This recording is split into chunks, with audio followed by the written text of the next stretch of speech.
Hello दोस्तों, स्वागत है आप सभी का आपके अपने चैनल गुरुमंती इंस्टीट्यूट पर। आज के ये video BSc second semester physics का रहेगा और बहुत ही महत्वपूर्ण डेरिवेशन आज की इस वीडियो में हम करेंगे।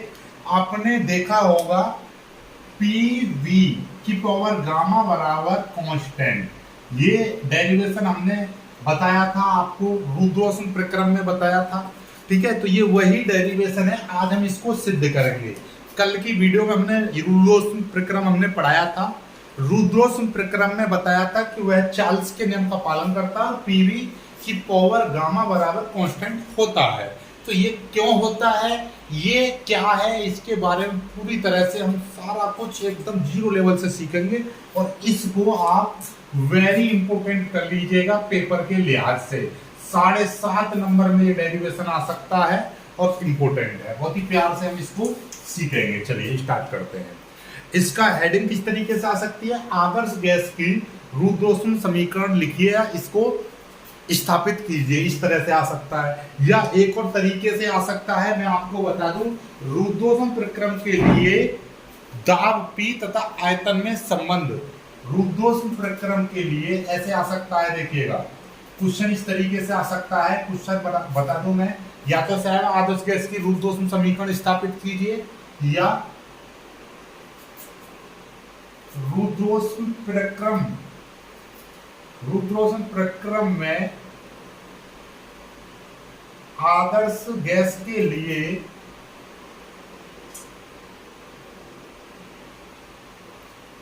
लिए दाब तथा आयतन में संबंध स्थापित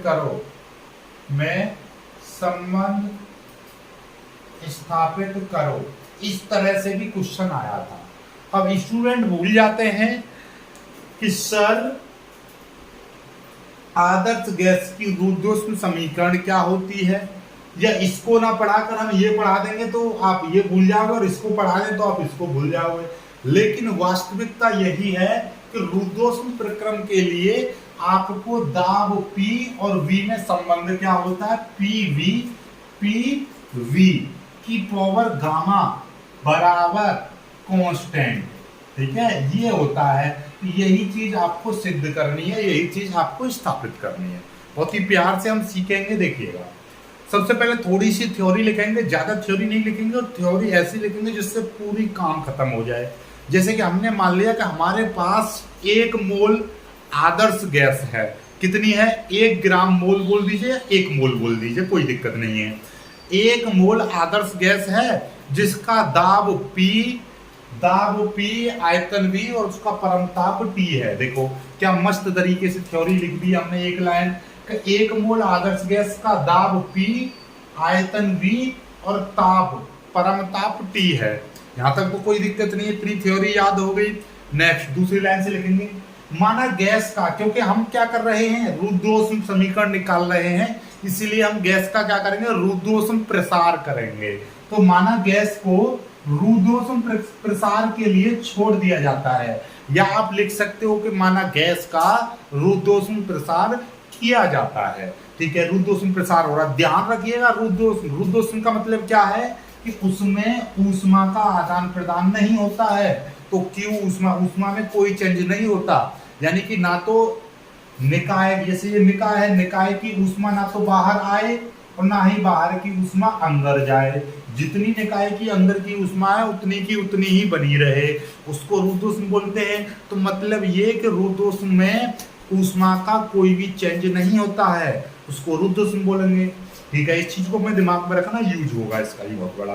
ठीक है, रुद्रोष्म प्रसार के लिए छोड़ दी जाती है क्या, गैस। ओके, गैस हमने क्या करी, रुद्रोष्म प्रसार के लिए हमने छोड़ दी, जिससे उसका आयतन क्या हो जाता है, आयतन में डेल्टा V या dV की वृद्धि, थोड़ा सा सूक्ष्म आयतन बढ़ जाता है गैस का।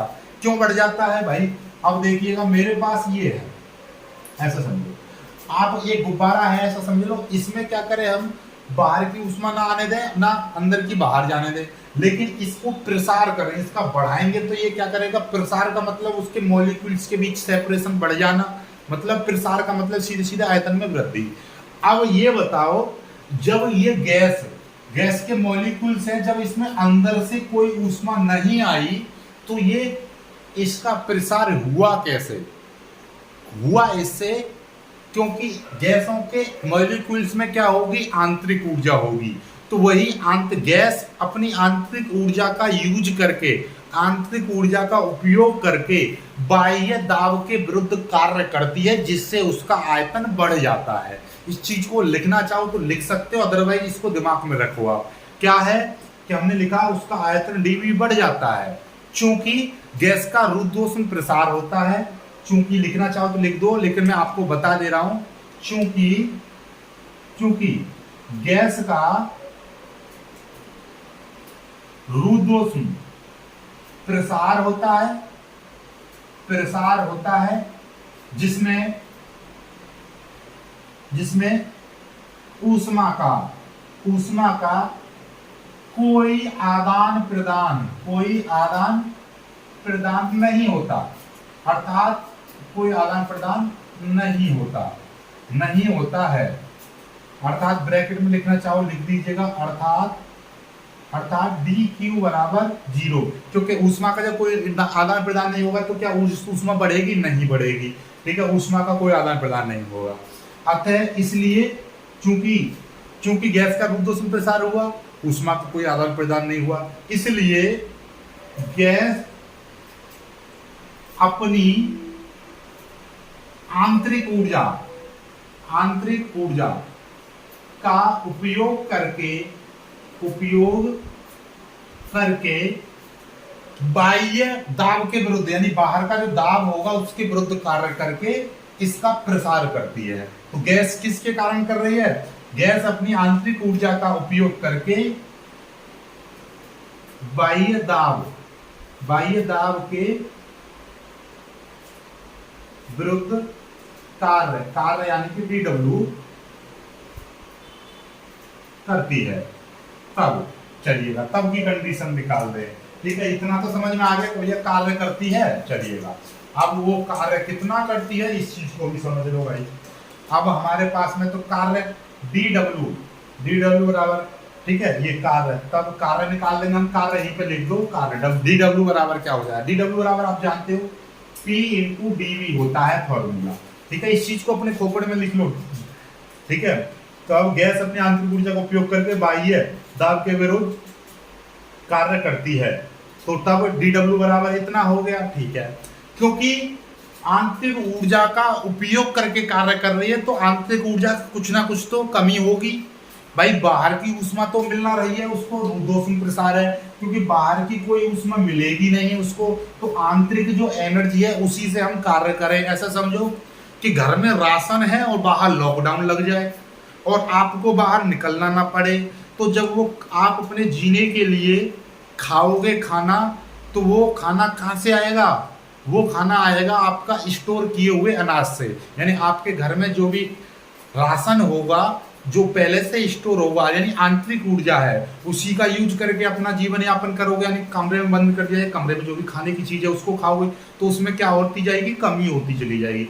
ऐसी जो आंतरिक ऊर्जा थी उसमें क्या हो जाएगी? कमी हो जाएगी, क्योंकि आंतरिक ऊर्जा का ही उपयोग करके कार्य कर रही है गैस।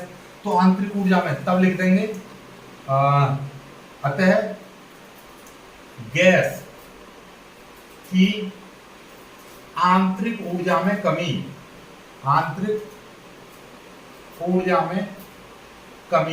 तो ये du लिख देंगे हम। तो du बराबर क्या हो जाएगा? आंतरिक ऊर्जा में कमी, आंतरिक ऊर्जा में कमी कितनी होगी जरा ध्यान से समझो।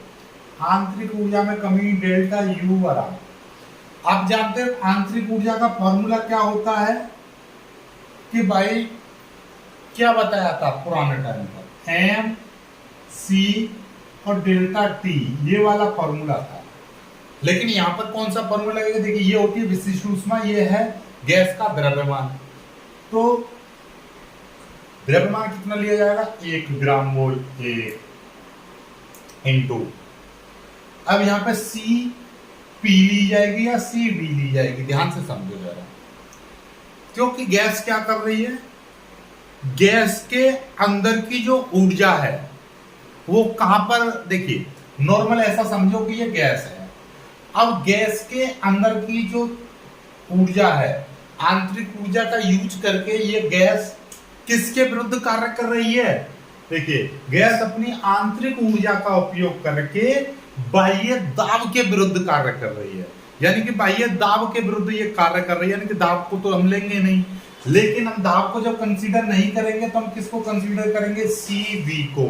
CV को कंसीडर करेंगे, दाब को कंसीडर नहीं करेंगे। CV इनटू, और ये हो जाएगा डेल्टा T।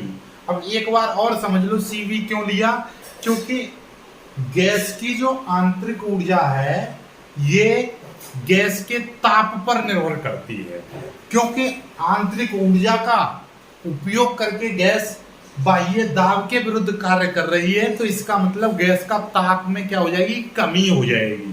ताप में क्या हो जाएगी? कमी। और इस समय पर हम क्या मानेंगे? ताप में कमी हो रही है, ठीक है। तो उस समय की कंडीशन में हम क्या लगाएंगे? हम लेकर चलेंगे कि हम उस समय दाब को हम कंसीडर ना करके हम किसको कंसीडर करेंगे? आयतन को कंसीडर करेंगे, और आयतन को हम एट कांस्टेंट मानेंगे। कांस्टेंट क्यों मानेंगे? देखिएगा, यदि मेरे पास इतनी आयतन है और ये आंतरिक ऊर्जा, गैस के अणु की आंतरिक ऊर्जा का उपयोग करके, और आंतरिक ऊर्जा डिपेंड करती है ताप पर, यदि मैं ताप में कमी हो जाएगी तो क्या हो जाएगा? ये आंतरिक ऊर्जा इसकी कमी हो जाएगी, आंतरिक ऊर्जा में कम हो जाएगा। और यदि मैं कहने लगा आंतरिक ऊर्जा के साथ साथ इसके आयतन में भी कमी कर दूंगा, तो इन्हीं गैस के मॉलिक्यूल्स को मैं इतने आयतन में ले आऊंगा, तो इनका ताप तो फिर से बढ़ा रहेगा, उतना का उतना ही हो जाएगा। मान लीजिए इतने बड़े आयतन में गैस के अणुओं का कुछ टेम्परेचर था और हमने उसका आयतन घटा के इतना कर दिया, तो अभी भी तो टेम्परेचर हो सकता है पहले से ज्यादा बढ़ जाए, लेकिन हमारी क्या है, गैस की जो आंतरिक ऊर्जा है वो ताप पर निर्भर करती है, और ताप में क्या हो जाएगी? कमी हो जाएगी। तो कमी होने का कारण क्या है कि ये आयतन इसका कांस्टेंट रखा होगा, तभी तो उसके ताप में कमी होती है, ठीक है। इसीलिए हम यहाँ पर डेल्टा और CV का उपयोग करेंगे, यानी कि ये CV क्या है? CV है स्थिर आयतन पर विशिष्ट ऊष्मा। क्या है? स्थिर आयतन पर ग्राम विशिष्ट ऊष्मा कह दीजिएगा। तो CV क्या है? स्थिर आयतन पर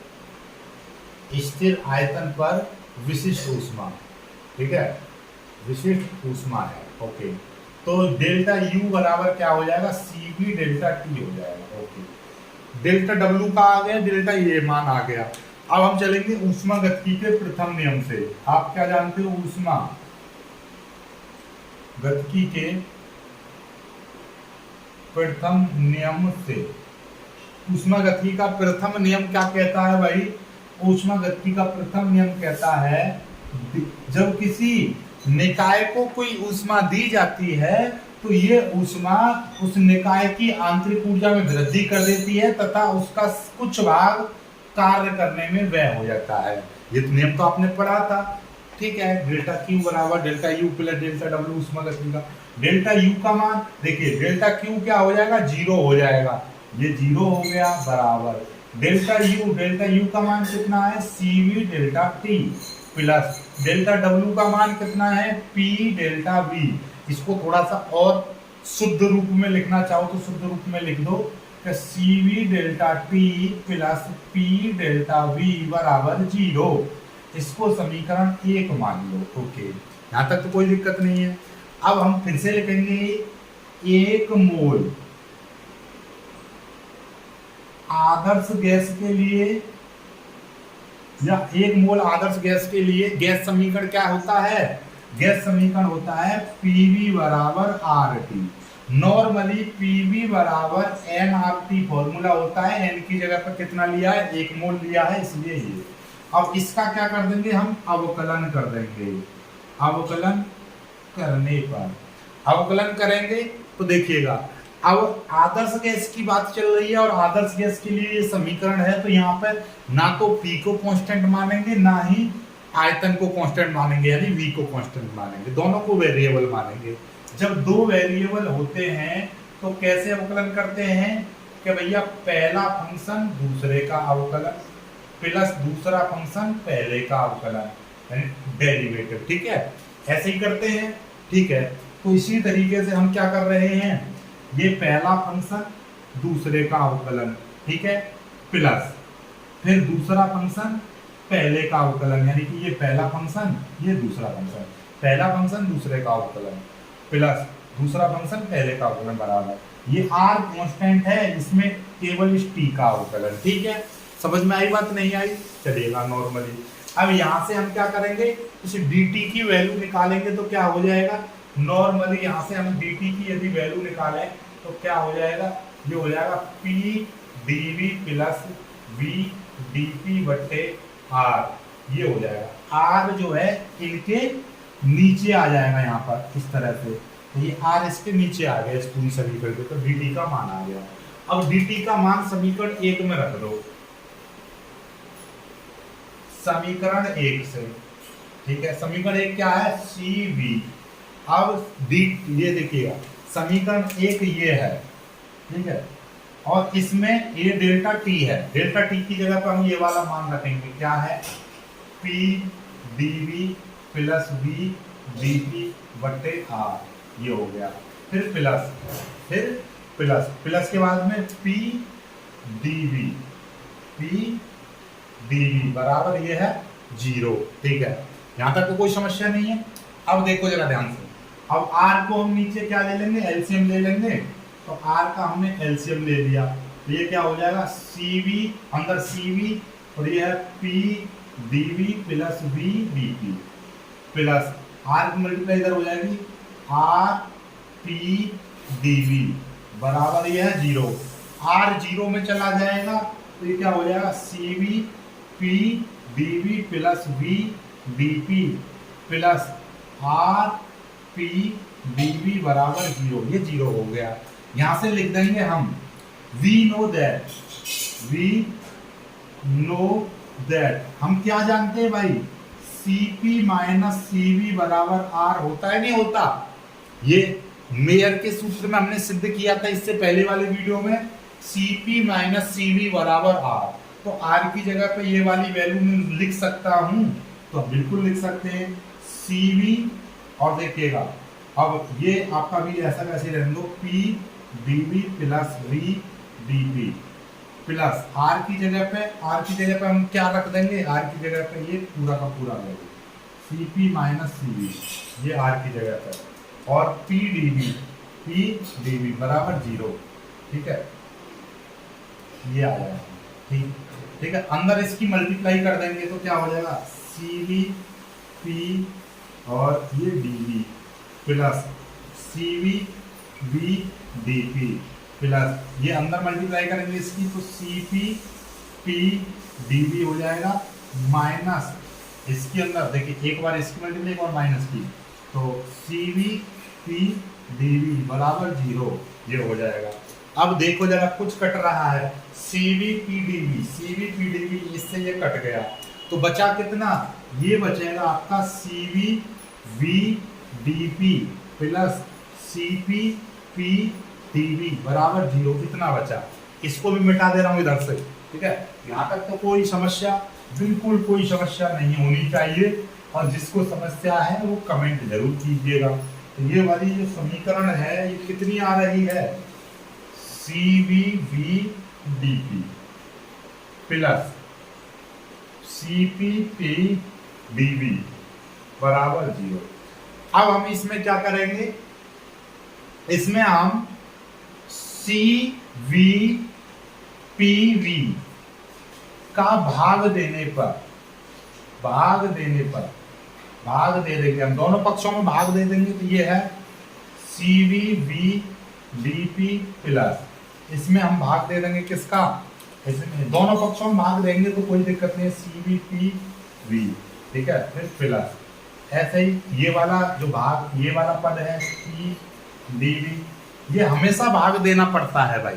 ठीक है, चलिएगा, और यहाँ पे cv p dv sorry p v बराबर ये 0 में भाग करेंगे तो 0 को 0 ही रहेगा। अब देखिए कुछ कट रहा है, उसको काट दो, ये v से ये v कट जाएगा, cv से cv कट जाएगा, इधर p से p कट जाएगा, तो ये कितना बचेगा, ये आपका बचेगा dp बट्टे p प्लस ये बचेगा cp बट्टे cv, और इधर में कितना बच रहा है, और यहाँ पर बचेगा dv बट्टे v बराबर 0। इस चीज को ध्यान में रखना, ये cp बट्टे cv, और इस cp बट्टे cp को हम क्या मान ले रहे हैं, माना cp बट्टे cv बराबर ये मान लिया गामा। ये विशिष्ट ऊष्माओं की निष्पत्ति है, विशिष्ट ऊष्माओं की निष्पत्ति, इसको बोलते हैं क्या, विशिष्ट ऊष्माओं की निष्पत्ति, यानी निष्पत्ति। ये आपका इसका रेशो है, ग्राम मोलर स्पेसिफिक हीट का रेशो इसको बोलते हैं गामा। ठीक है, तो अब क्या हो जाएगा, तो ये हो जाएगा आपका dp बट्टे p प्लस गामा और dv बट्टे v बराबर 0। दोनों में अंतर है भाई, ये v है, ये दोनों, ये गामा है, इस तरह से ये गामा है। ठीक है, गामा, गामा समझते हो, इस तरह से हालांकि ऐसे होता है ये गामा। ठीक है, इसका मतलब समझ जाना, ये v है, ये गामा है। ठीक, चलिए अब यहाँ तक कोई दिक्कत नहीं है। यहाँ के बाद में दोनों पक्षों में हम क्या ले लेंगे, लॉग, इनका समाकलन कर दो। क्या कर देंगे, समाकलन। यहाँ तक कर लीजिए, पहले यहाँ तक कर लीजिए, बहुत जल्दी यहाँ तक स्क्रीनशॉट लीजिएगा, फिर आगे मैं आपको कराता हूँ, बहुत जल्दी स्क्रीनशॉट ले लीजिएगा। ठीक है, आपका देखिए स्क्रीनशॉट ले लीजिएगा, यहाँ तक मैं मिटा दे रहा हूँ। ठीक है, ये मिटा दे रहा हूँ इधर से।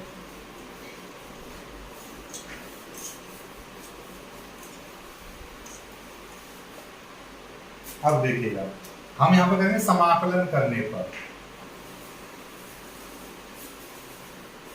समाकलन कर देंगे, समाकलन dp बट्टे dv, dp बट्टे p प्लस, और ये गामा तो बाहर आ जाए क्योंकि गामा कांस्टेंट माना जाएगा, ये समाकलन हम निकाल लेंगे, तो dv बट्टे v बराबर 0।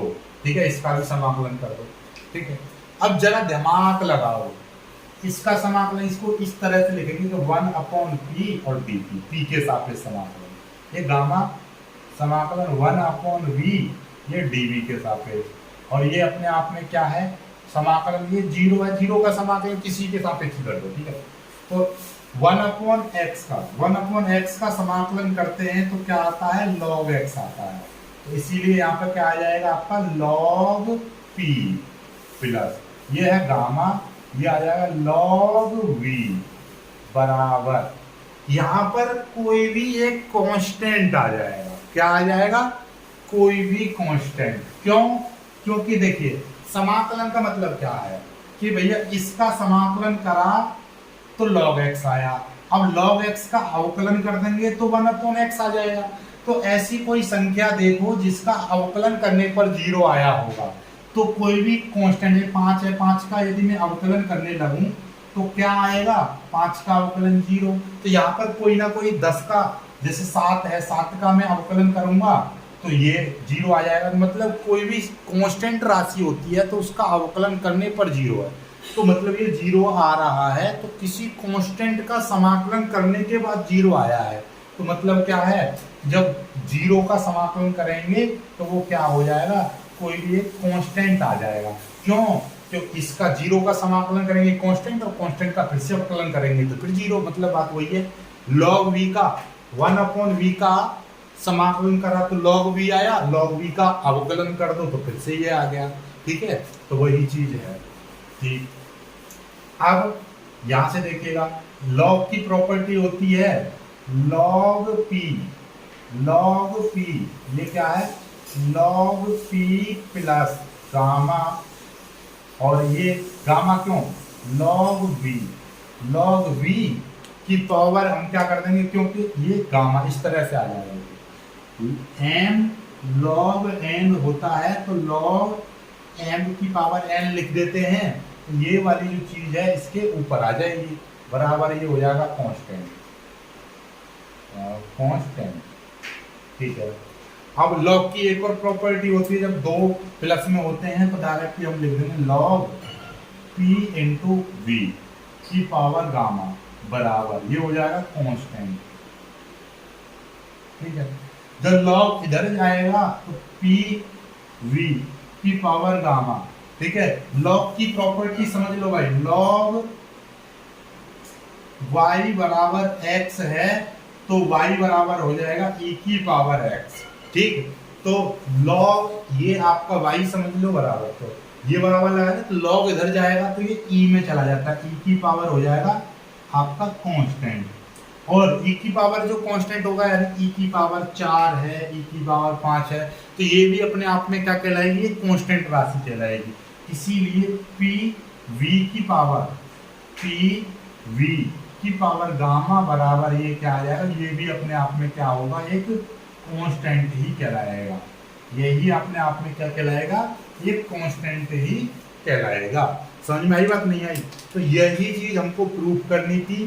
तो आदर्श गैस की रुद्धोष्म समीकरण, यही आदर्श गैस की रुद्धोष्म समीकरण कहलाती है। क्या है? यही आदर्श गैस की